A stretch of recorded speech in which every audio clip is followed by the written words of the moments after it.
আসসালামু আলাইকুম। সবার বিষয়ে একটা বিষয় বলতে চাইতেছি আর কি।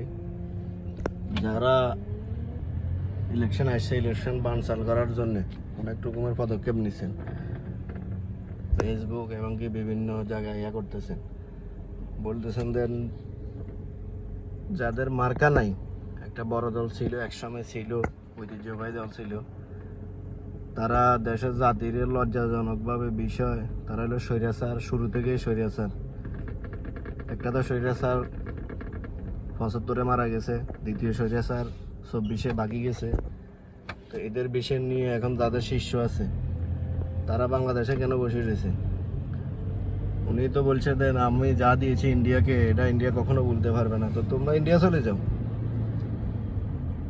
তোমাদের জ্ঞানের অভাব আছে,